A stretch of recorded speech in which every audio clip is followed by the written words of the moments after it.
तो बड़े बेचैन हो गए। तुरंत स्वामी जी के पास आए और बोले, हमने सुना है कि आपने स्वयं को लोगों से एकदम अलग कर दिया है।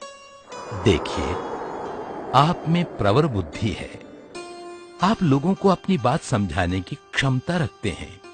हमारा मन कहता है कि लोग आपकी बात अवश्य समझेंगे और अनुगमन करेंगे। ये तपस्या का काम हमारे लिए छोड़ दें और आप लोगों को प्रतिबोध दें। और स्वामी जी ने उन दोनों संतों के परामर्श को स्वीकार कर लिया।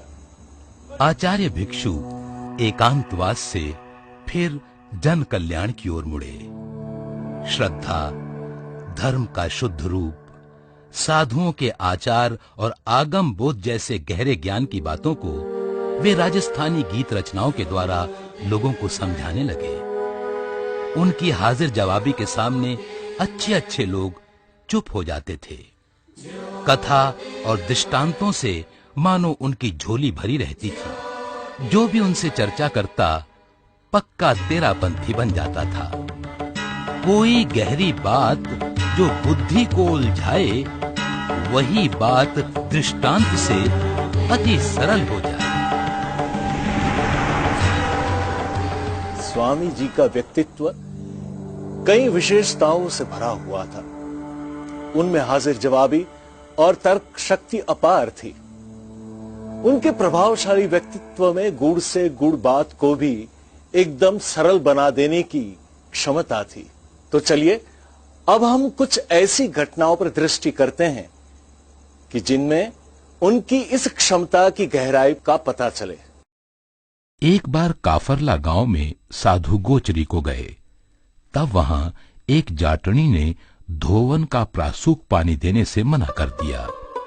उस भोली भाली महिला का तर्क ये था, महाराज, जो जैसा देता है आगे वैसा ही पाता है।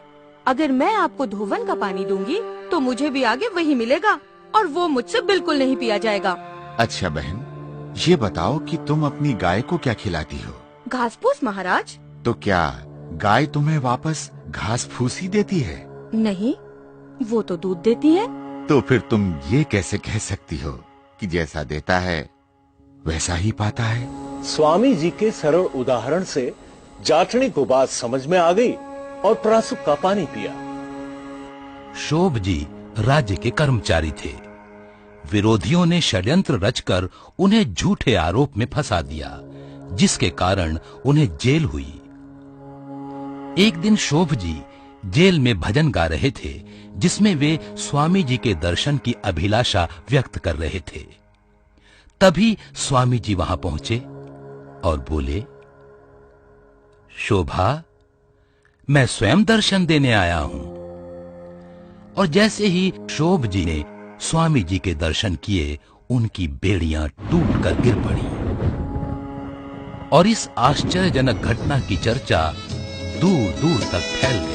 शोभ जी सरावक ने नाथ द्वारा जेड़ में सदेह दर्शन देन भिक्षु आया जियो। उठता तड़ाक भेड़ा टूट दूरी पड़गी, तो देख सारा इचरज पाया जियो। भिक्षु भिक्षु भिक्षु मारी आत्मा पुकारे। स्वामी जी अपनी हाजिर जवाबी और विनोद वृत्ति से विरोधियों को बुरी तरह से पराजित कर देते थे।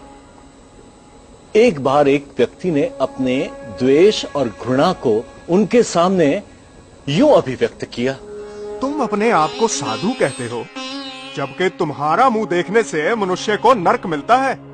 अच्छा, और तुम्हारा मुंह देखने से स्वर्ग मिलता है। चलो, अगर तुम्हारी बात को ही सच मान लिया जाए, तो अब ये बताओ कि तुम कहाँ जाओगे और मैं कहाँ? एक व्यक्ति स्वामी जी के पास आया और पूछने लगा, भीखण जी, आजकल साधु का वेश बनाने वालों की संख्या बहुत है। अब आप ये बताइए कि उनमें सच्चे कौन हैं और ढोंगी कौन? उस व्यक्ति की धारणा ये थी कि स्वामी जी दूसरे पंथ के साधुओं को असाधु बताएंगे, परंतु स्वामी जी ने सटीक दृष्टांत देते हुए कहा, एक अंधे ने वैद्य से पूछा, कि इस नगर में वस्त्रधारी कितने हैं और नंगे कितने। वैद्य ने कहा, मैं तेरी आंखों का उपचार कर देता हूँ, फिर तू स्वयं गिनती कर लेना। मैं भी तुम्हें साधु के लक्षण बताता हूँ, फिर तुम स्वयं ही साधु और असाधु की जांच कर लेना। स्वामी जी की अनंत तर्क शक्ति तथा बात को सहज ढंग से समझाने की क्षमता रंग लाने लगी।